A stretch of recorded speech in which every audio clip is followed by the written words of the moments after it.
ராமு செய்த சமூகத் தொண்டு. ஒரு புத்துணர்வு கதை. தன் சொந்த வீடு கட்டும் கனவை நிறைவேற்றாமல் சமூகத் தொண்டில் இறங்கி பெருமை பெற ராமுவால் எப்படி முடிந்தது? கதையை கடைசி வரை கேளுங்கள், உண்மை விளங்கும். ராமு தன் குடும்பத்தினரும் நண்பர்களும் தொடர்ந்து வற்புறுத்தியதால் சென்னை நகரின் மிகச் சிறந்த பகுதியில் ஒரு வீட்டு மனை வாங்கினான். அவனுடைய சேமிப்பு முழுவதையும் அதில் முதலீடு செய்தான். இனி சொந்த வீட்டில் வாழலாம் என்ற கனவு அவன் கண்களை நிறைத்தது. ஆனால் விதி வேறு விதமாக விளையாடியது. மனை வாங்கிய சில மாதங்களிலேயே அவனுடைய வியாபாரத்தில் பெரும் நஷ்டம் ஏற்பட்டது. எதிர்பாராத மருத்துவச் செலவுகள் அவனை மேலும் கடனாளி ஆக்கின.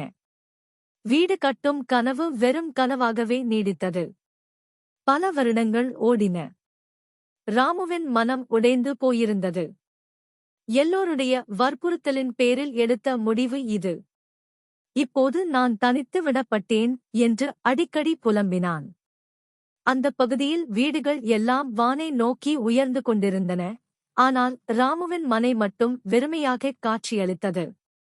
ஒரு நாள் ராமுவின் பழைய நண்பர் ஒருவர் அவனைச் சந்திக்க வந்தார். அவருடைய பெயர் குமார்.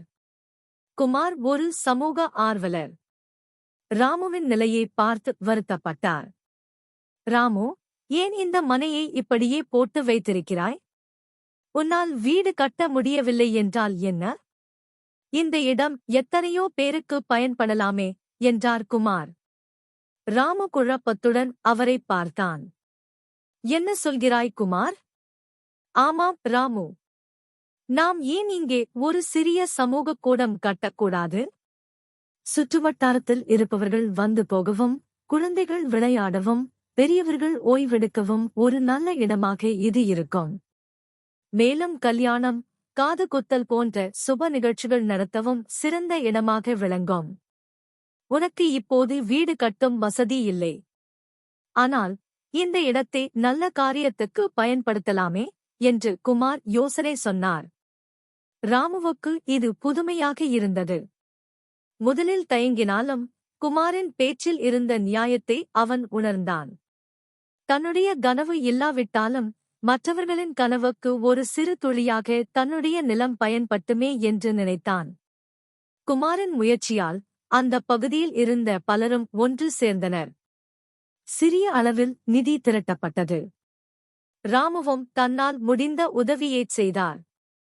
சில மாதங்களிலேயே அந்த இடத்தில் ஒரு அழகான சமூக கூடம் உருவானது.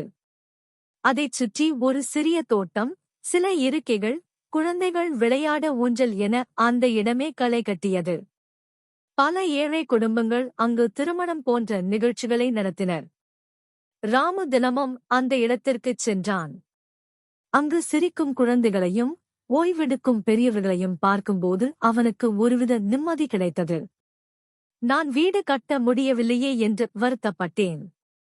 ஆனால் இப்போது இத்தனை பேருக்கு மகிழ்ச்சியை கொடுக்க முடிந்தது என்று அவன் தனக்குள் சொல்லிக் கொண்டான். ஒரு நாள் அந்த பகுதி மக்கள் ராமுவைச் சந்தித்து ஒரு ஆச்சரியமான செய்தியைச் சொன்னார்கள். அவர்கள் அனைவரும் சேர்ந்து ராமுவுக்கு ஒரு சிறிய வீடு கட்டிக் கொடுக்க முடிவு செய்திருந்தார்கள். ராமுவின் தாராள மனப்பான்மையையும் சமூக பணியையும் அவர்கள் பாராட்டிய விதமாக இந்த ஏற்பாட்டைச் செய்திருந்தார்கள். ராமுவின் கண்களில் கண்ணீர் பெருகியது. தான் இழந்த கனவை விட மேலான ஒன்றைதான் பெற்றதாக அவன் உணர்ந்தான். பிறருக்காக நாம் செய்யும் சின்னஞ்சிறிய உதவி கூட எதிர்பாராத நன்மைகளை நமக்கு திருப்பிக் கொடுக்கும் என்பதை ராமுவின் கதை உணர்த்துகிறது. புத்துணர்வு என்பது நம்முடைய சுயநலத்தில் மட்டும் இல்லை, பிறர் நலனில் அக்கறை காட்டுவதிலும் இருக்கிறது. இந்த கதை உங்களுக்கு பிடித்திருந்தால் உங்கள் நண்பர்களுடன் பகிர்ந்து கொள்ளுங்கள். மேலும் இது போன்ற புத்துணர்வு மற்றும் நீதிக் கதைகளுக்கு மறக்காமல் லைக் செய்து சப்ஸ்கிரைப் செய்து கொள்ளுங்கள். நன்றி, வணக்கம்.